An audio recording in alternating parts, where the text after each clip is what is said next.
Assalamu alaikum and hello to my non-Muslim viewers. David Wood, the same David Wood who tried to kill his father with a hammer, was put into a mental hospital by his mother.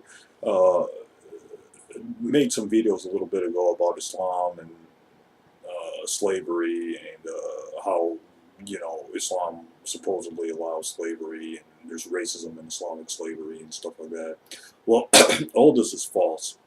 But I'm not going to be refuting what David Wood says about slavery and Islam and stuff like that, because that's a different topic. That's a topic for that's a video all on its own.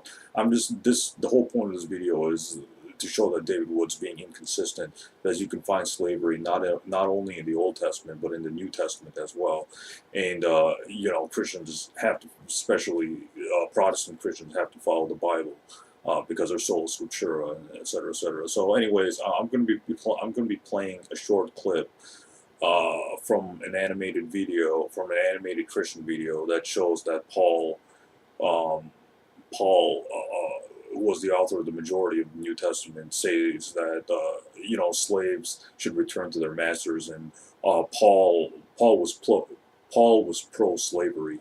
So Philemon is proof that Paul was pro-slavery. So David Wood pointing the finger at Islam is inconsistent because three fingers point back to him in his Bible, in his New Testament. So let's listen to what this Christian video, not Muslim, Christian video says about Paul's view on slaves and what slaves should do when they run away. Let's listen right now. Paul's letter to Philemon.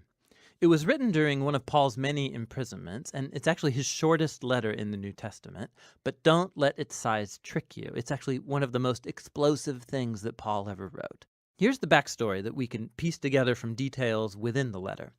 Philemon was a well-to-do Roman citizen from Colossae, who likely met Paul during his mission in Ephesus, and he became a follower of Jesus. Then later, when Paul's co-worker Epaphras started a Jesus community in Colossae, Philemon became a leader of a church that met in his house.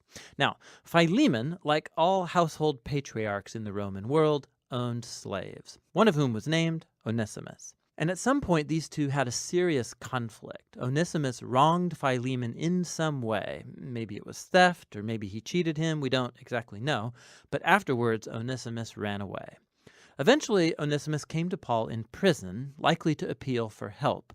And in the process, he became a follower of Jesus and then a beloved assistant of Paul. And so Paul finds himself in a very difficult and delicate situation as he writes this letter.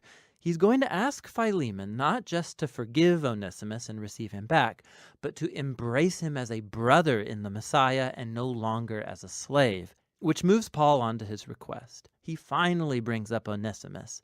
He says that he's become Paul's child in prison, meaning that Paul led Onesimus to dedicate his life and allegiance to Jesus, and so Paul and Onesimus are now family members in the Messiah. He's been serving Paul faithfully in prison, and even though Paul wants to keep him around, he knows that this unresolved conflict with Philemon has to be reconciled if they say that they're followers of Jesus. Which moves Paul on to his bold request, that Philemon receive Onesimus back, no longer as a slave, but as more than a slave, as a beloved brother in the Lord. Now, this is a really tall order. Under Roman law, Philemon had every legal right to have Onesimus punished or put in prison, and Paul's not only asking him to forgive Onesimus, but to welcome back his former slave into Colossae as a social equal, as a family member.